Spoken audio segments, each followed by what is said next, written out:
નમસ્તે વિદ્યાર્થી મિત્રો. નમસ્તે. ધોરણ 11 ના નામાના મૂળ તત્વોના વર્ગખંડમાં આપ સૌનું હાર્દિક સ્વાગત છે.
મારું નામ દેસાઈ કાજલબેન સવાભાઈ છે. હું સ્વામી વિવેકાનંદ સર્વોદય બેંક એજ્યુકેશન કોલેજ મહેસાણાની પ્રશિક્ષણાર્થી છું.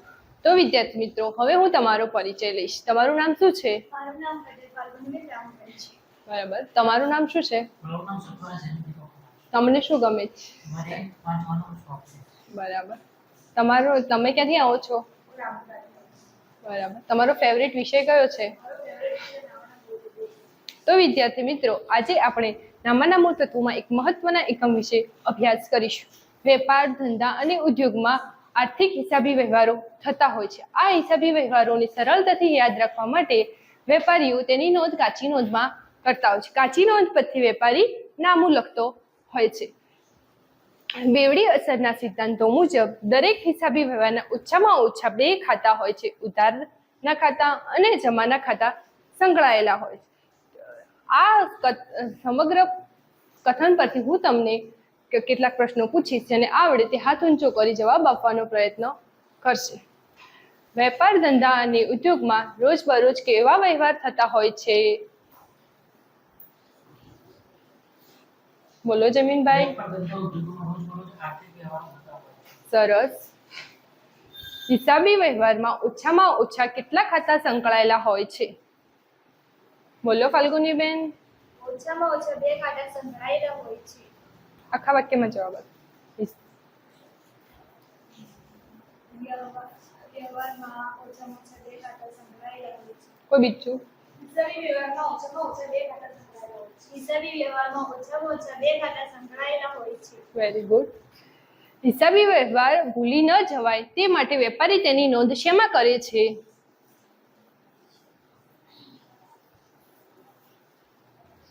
બોલો અંજલિબેન. હિસાબી વ્યવહાર ભૂલી ન જવાય તે માટે વેપારી તેની નોંધ આમદમાં કરે છે. સરસ. ઉધાર જમાનાના નિયમોને આધારે હિસાબી વ્યવહારની નામાના પ્રથમ ચોપડે નોંધવાની પ્રક્રિયા એટલે શું?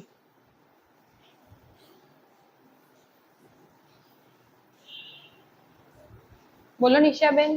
ઉધાર જમાનાના નિયમોને આધારે હિસાબી વ્યવહારની નામાના પ્રથમ ચોપડે નોંધ કરવાની પ્રક્રિયા એટલે આમનોંધ. Very good.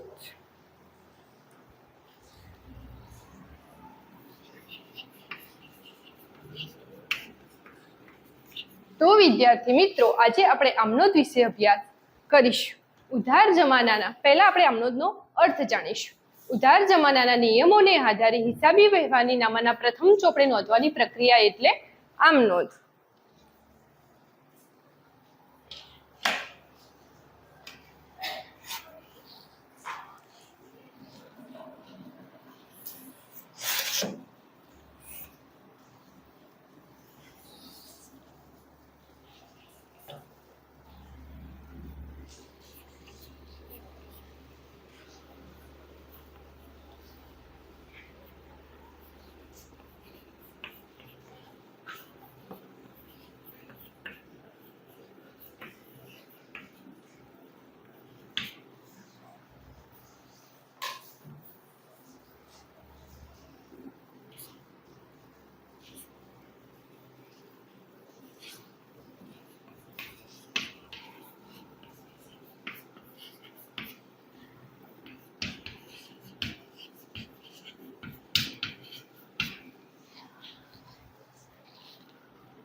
ઉધાર જમાનાના નિયમોને આધારે હિસાબી વ્યવહારની નામાના પ્રથમ ચોપડે નોંધવાની પ્રક્રિયા એટલે આમનોંધ. આમનોંધ એ નામાનો મૂળભૂત અને પાયાનો પ્રથમ ચોપડો છે. આ હિસાબી વ્યવહારની સૌપ્રથમ નોંધ આમનોંધમાં કરવામાં આવતી છે. તો વિદ્યાર્થી મિત્રો, હવે હું તમને એક નમૂનો આમનોંધનો રજૂ કરીને બતાવીશ, જેનાથી તમને જલ્દી ખ્યાલ આવશે.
આમનોંધમાં સૌ પ્રથમ ખાનું તારીખનું હોય છે. તો અહીંયા આપણે તારીખનું ખાનું લખીશું, જેમાં સૌ પ્રથમ વર્ષ લખવામાં આવે છે, ત્યારબાદ મહિનો લખવામાં આવે છે અને ત્યારબાદ તારીખ એટલે કે એ દિવસની તારીખ લખવામાં આવે છે. ત્યારબાદ બીજા નંબરનું ખાનું વિગતનું હોય છે. વિગતના ખાનામાં ઉધાર અને જમા એમ બે અસરો બતાવવામાં આવે છે. આપણે આગળ જ જોયું હતું, ઉધાર જમાનાના નિયમોને આધારે એટલે કે દરેક હિસાબી વ્યવહાર હોય તેની બે અસર દર્શાવવામાં આવતી હોય છે, એક ઉધાર અને જમા. કોઈ પણ હિસાબી અસરની એક જ અસર હોતી નથી, એટલે ઉધાર અસર અને જમા અસર એમ બે દર્શાવવામાં આવતી હોય છે. ત્યારબાદ ત્રીજા નંબરનું ખાનું છે ખાપા.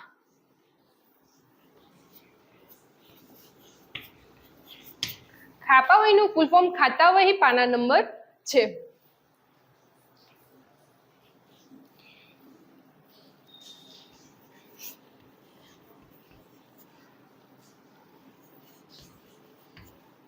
ચોથું અને પાંચમા નંબરનું ખાનું છે ઉધાર અને જમાની.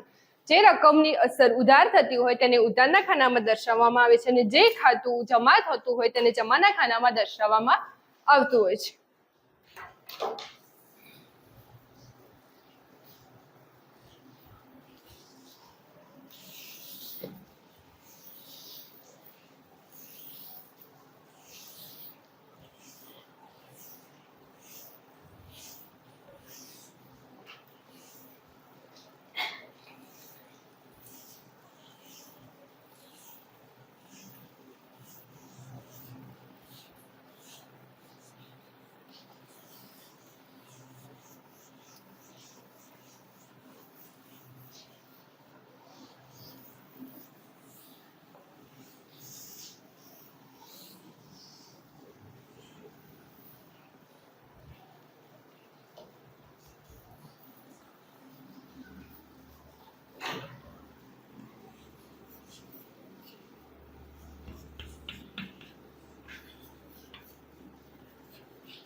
આમનોંધમાં સૌપ્રથમ ખાનું શેનું હોય છે? બોલો ફલ્ગુનીબેન. આમનોંધમાં સૌપ્રથમ ખાનું તારીખનું હોય છે. Very good.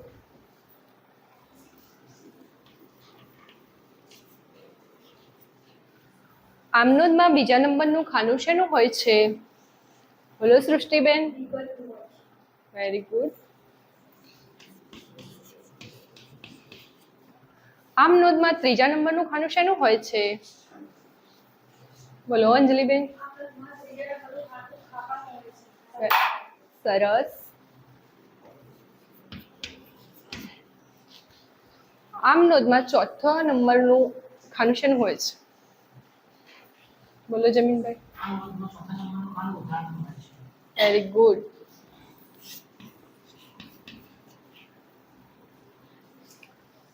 આમનોંધમાં પાંચમા નંબરનું ખાનું શેનું હોય છે? બોલો નિશાબેન. સરસ. તો વિદ્યાર્થી મિત્રો, તમને હવે આમનોંધનો નમૂનો સમજમાં આવી ગયો છે. તો હવે તેના પરથી આપણે એક દાખલો ગણીશું, જેથી તમને એના અન્ય દાખલા બી ગણી શકો.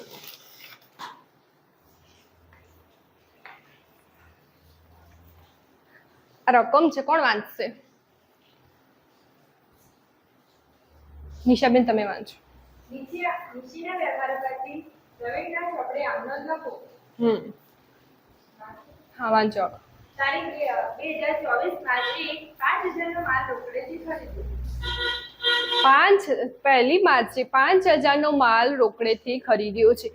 રોકડેથી ધંધામાં માલ ખરીદ્યો છે. હવે માલ ખરીદ્યો છે તો કયો નિયમ લાગુ પડશે? માલ મિલકત ખાતાનો નિયમ લાગુ પડશે. તે માલ મિલકત ખાતાનો નિયમ આપણે આગળ ભણ્યા હતા તે પ્રમાણે માલ કે મિલકત આવે તો ઉધાર અને જાય તો જમા. બસ એ નિયમ પ્રમાણે જ આપણે એની આમનોંધ લખવાની છે.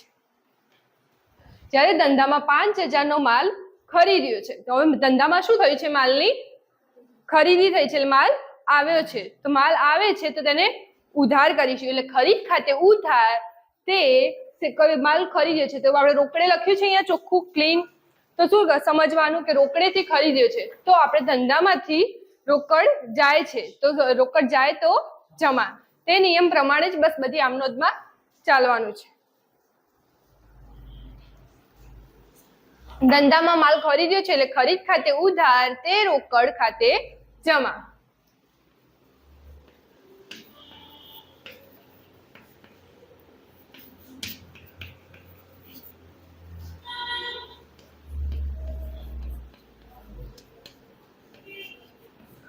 કેટલી રકમ હતી?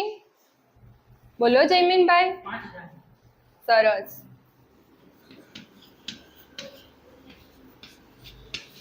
અહીં આપણે કઈ ખાતા વહી પાના નંબર આપેલો નથી. અગર ખાતા વહી પાના નંબર આપેલો હોત તો અહીંયા આગળ લખેલો હોત, તો ત્યાં આપણે કશું જ લખવાનું નથી. આમનોંધ લખ્યા બાદ નીચે બાબત જે લખવામાં આવી છે, એટલે કયા બાબતથી આ વ્યવહાર નોંધાયો છે એ લખવામાં આવે છે. તો આપણે શું કર્યું છે? ₹5000 નો માલ રોકડે ખરીદે છે.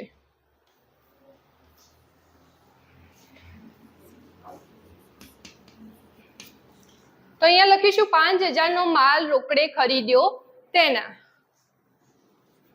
₹5000 નો માલ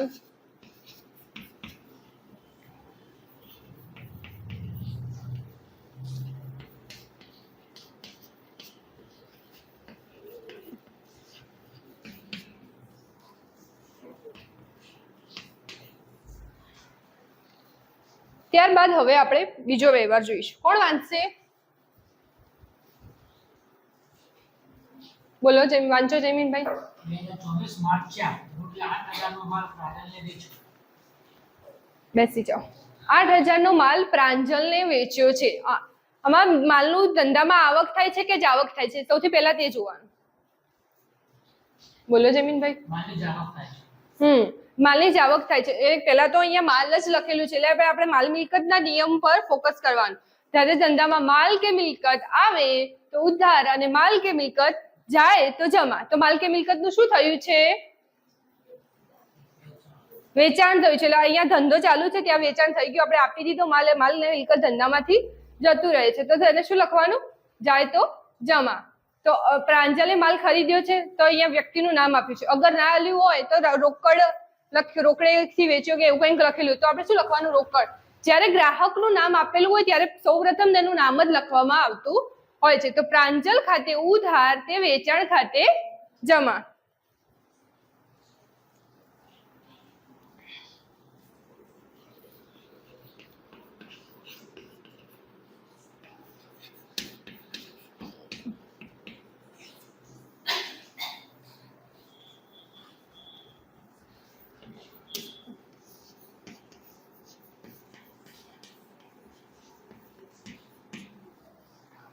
કેટલા રૂપિયાનો માલ વેચ્યો છે? બોલો. 8,000 નો માલ વેચ્યો છે. બરાબર.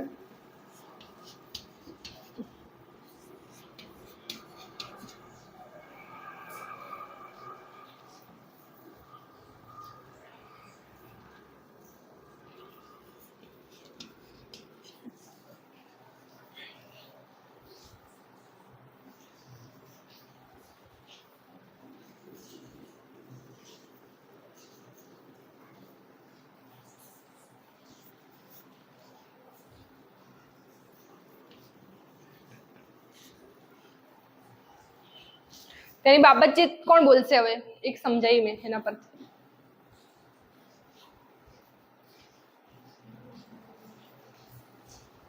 બોલો અંજલિબેન.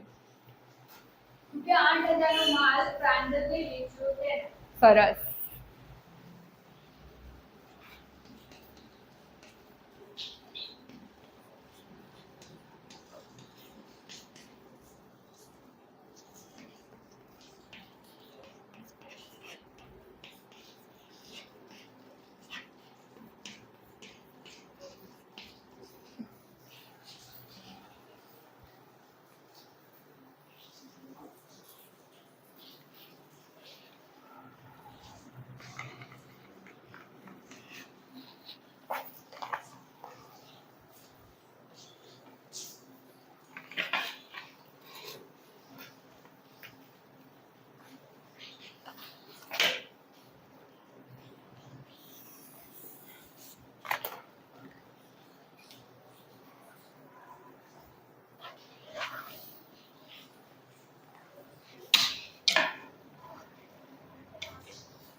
ત્રીજા નંબરનો વ્યવહાર કોણ વાંચશે?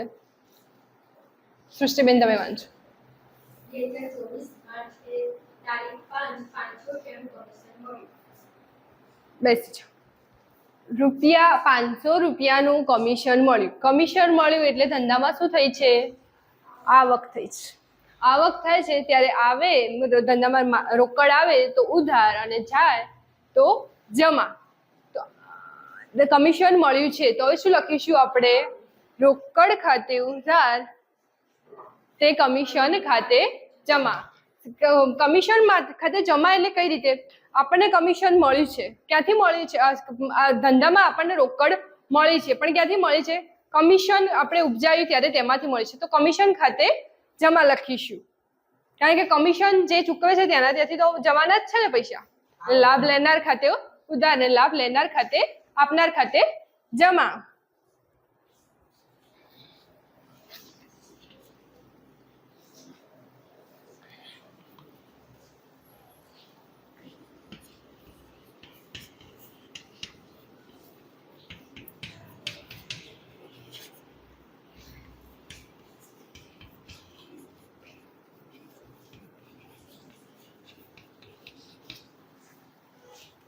કમિશન કેટલું મળ્યું છે?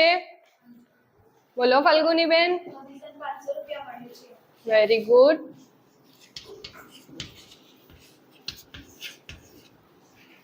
આ વ્યવહારની બાબત છે કોણ બોલશે?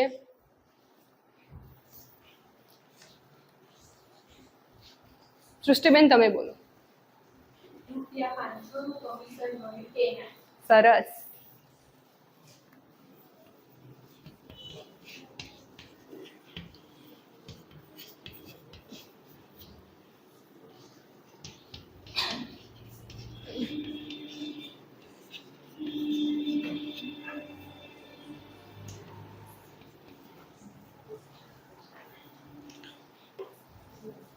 ચોથા નંબરનો વ્યવહાર કોણ વાંચશે હવે?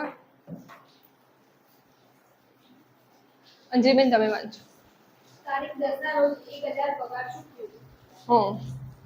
તારીખ 10 ના રોજ 1000 પગાર ચૂકવ્યો છે. પગાર એ ધંધાનો ઉપજ છે કે ખર્ચ છે? બોલો જમીનભાઈ. પગાર એ ધંધાનો ખર્ચ. જ્યારે ધંધા આપણે આગળ ભણ્યા હતા ઉપજ ખર્ચ ખાતાનો નિયમ, જ્યારે ધંધામાં ખર્ચ કે નુકસાન થાય તો ખર્ચ કે નુકસાન ખાતે ઉધાર અને ઉપજ કે લાભ થાય તો ઉપજ કે લાભ ખાતે જમા કરીશું. તો પગાર એ ધંધાનો ખર્ચ છે તો પગાર શું થશે? ઉધાર થશે. અને જ્યારે તો પગાર ખાતે ઉધાર, પગાર કેવો ચૂકવ્યો હશે આપણે? તો રોકડે ચૂકવ્યો છે. અગર જો તમે ચેકથી ચૂકવ્યો હોત એવું કંઈક બી કર્યું હોત તો અહીંયા લખેલું હોય કે પગાર ચેકથી ચૂકવવામાં આવ્યો તો આપણે બેંક ખાતે લખીશું, પણ અહીંયા એવું કશું જ ઉલ્લેખ કરેલો નથી. તો પગાર રોકડે ચૂકવ્યો છે તો પગાર ખાતે ઉધાર તે રોકડ ખાતે.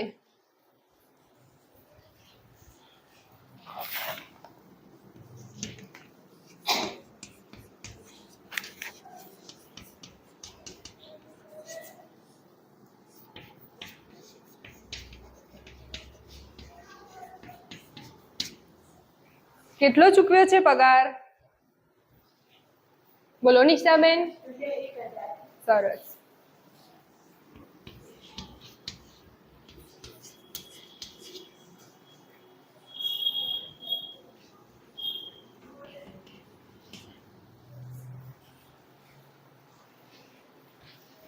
ચોથા નંબરના વ્યવહારની કોણ બોલશે બાબત છે? જમીનભાઈ તમે બોલો. ₹1000 ના પગાર રોકડે ચૂકવ્યા.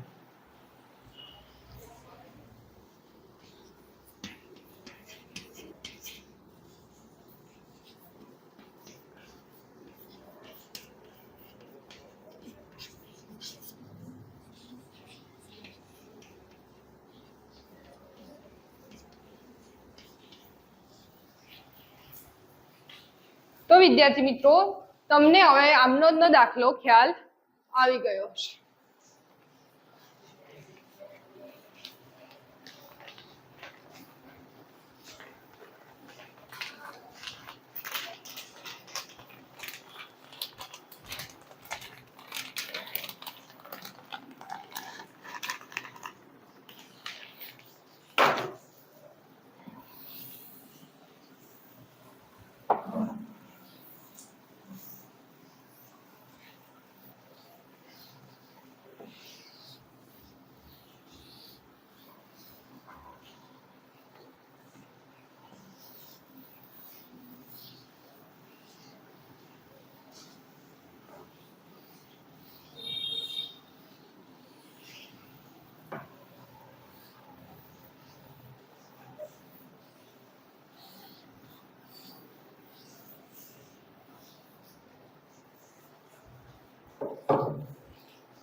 તો વિદ્યાર્થી મિત્રો, હવે હું તમારી મૂલ્યાંકન કસોટી લઈશ.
બધાને સોલ્વ થઈ ગયું?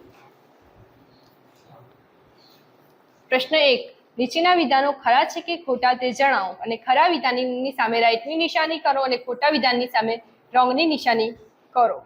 પહેલું વિધાન કોણ વાંચશે? જયમીનભાઈ, તમે વાંચો. આગમન એ નામાનો મૂળભૂત અને પાયાનો પ્રથમ ચોપડો છે. આ વિધાન સાચું છે. Very good. હિસાબી વ્યવહાર સેકન્ડ નો કોણ વાંચશે? વાંચો. હિસાબી વ્યવહારની છેલ્લી પદ આમલકમાં લખાય છે. બરાબર. આનો જવાબ બોલો. આ વિધાન ખોટું છે. તો બધાએ ખોટું કર્યું છે. ત્રીજો કોણ વાંચશે વિધાન? વાંચો સૃષ્ટિબેન. આમલકના 2 ખાના હોય છે, ઉધાર અને જમા. આ વિધાન સાચું છે. તો બધાએ સાચું લખ્યું છે. ચોથું કોણ વાંચશે? નિશાબેન, તમે વાંચો. આમલકના પ્રથમ ખાનું તારીખનું હોય છે. આ વિધાન ખરું છે. બધાએ ખરું કર્યું. 5મા નંબરનો વ્યવહાર ફલ્ગુની, તું વાંચ. આમનોંધમાં ઉધાર અને જમા બંને બાજુના સરવાળા સમાન હોતા નથી. સરસ. બધાએ ખોટું કર્યું છે. પ્રશ્ન 2, નીચે આપેલી ખાલી જગ્યા પૂરો. પહેલી ખાલી જગ્યા કોણ વાંચશે? બોલો જમીનભાઈ, તમે. ઘર ભાડું અને દુકાન ભાડું બંને ધંધાના ખાલી જગ્યા છે. ખર્ચ. બધાએ શું લખ્યું છે? થોડું જોશથી જવાબ આપો. સેકન્ડ નંબરનું કોણ વાંચશે? વાંચો સૃષ્ટિબેન. ગ્રાહક પાસેથી મળેલો ચેક બેંક ખાતે ખાલી જગ્યા થાય છે. શું થાય છે? ઉધાર થાય છે. સરસ. બધાએ ઉધાર લખ્યું છે? ત્રીજા નંબરનું કોણ વાંચશે? વાંચ. આમનો જે હિસાબી વ્યવહારનો ખાલી જગ્યા છે પ્રથમ ચોપડો. બધાએ પ્રથમ ચોપડો લખ્યું છે? ચોથું કોણ વાંચશે? ફલ્ગુની તું વાંચ. મિલકત ખરીદતા થયેલ ખર્ચ ખાલી જગ્યા ખાતે ઉધારાય છે. હા. બધાએ ખરીદ ખાતે લખ્યું? પાંચમું અંજલિબેન તમે વાંચો. આમ બધું બીજું ખાનું ખાલી જગ્યા મળે છે વિગત. સરસ. હવે સ્વાધ્યાય તમારે લોકોને કરી લાવવાનું છે. આમનોદ એટલે શું અને આમનોદનો નમૂનો રજૂ કરો. લખી દો બધાના નોટમાં.